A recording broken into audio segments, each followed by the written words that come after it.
Hi, welcome back to my YouTube channel. And I want to say a very big thank you to every one of you out there that's been listening and that's been subscribing, have been liking. I really appreciate. I'm so grateful for your support. Please keep your comments coming.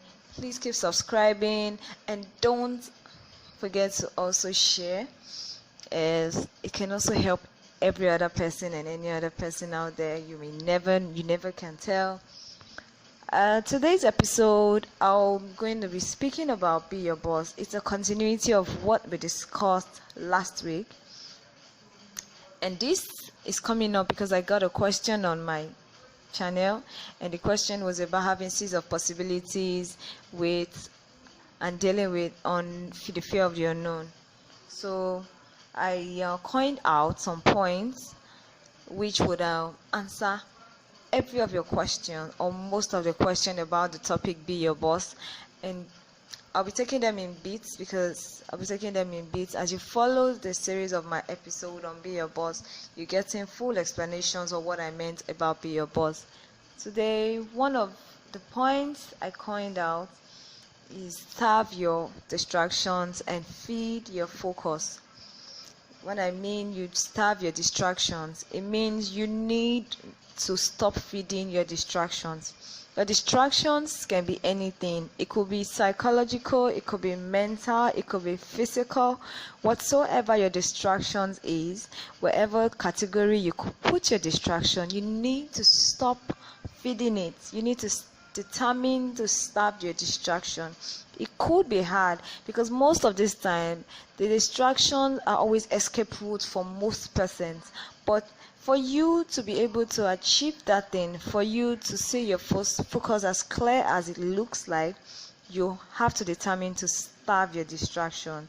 You might be a student, for instance, and be planning to ace your exams. The moment you start preparing for your exam, that should be the focus because you want to ace it.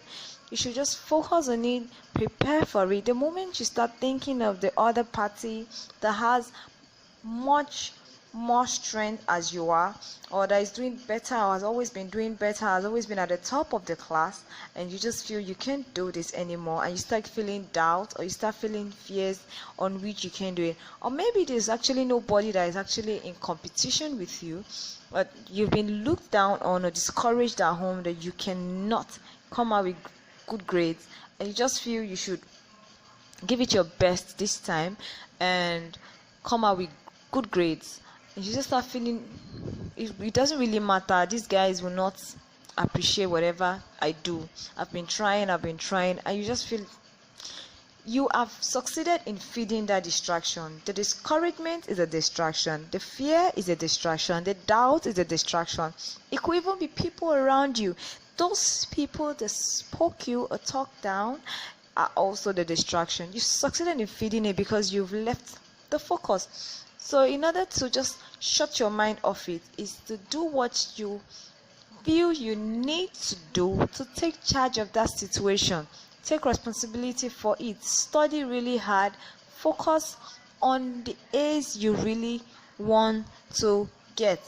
So that is what I mean by starving your distraction and feeding your focus. Another instance is you realize you have a lot of possibilities. You feel you're good at everything. Everything cannot be your strength. You need to tell yourself the truth. Your distraction can only be measured by your strength and your weakness. So everything cannot be your strength. You need to pull out that thing, that major one thing that you can even do even when you are in your sleep.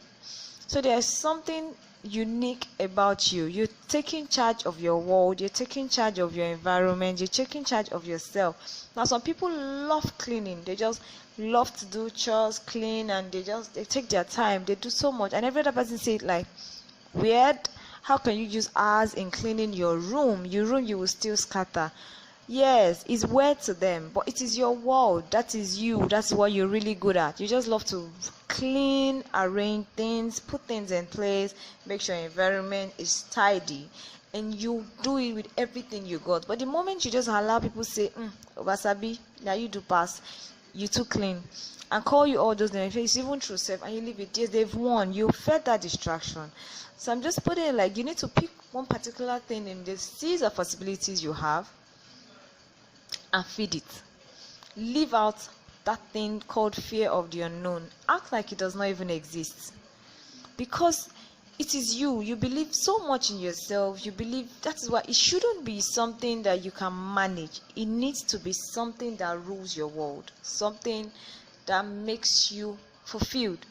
Something that makes you happy. It needs to be that tangible to you. So no matter what, you find yourself doing it. So that is, be your boss. Be your boss is taking charge of your world. Be your boss is doing what you love to do. Be your boss is being your unique self. On my next episode, I would be, if you have any other question, you could please put that down on the comment section. I would attend to it. And in the next episode, I'll be giving you another point on what I mean by be your boss. Thank you for listening, and I hope to have you again on my next episode. Please kindly like and share.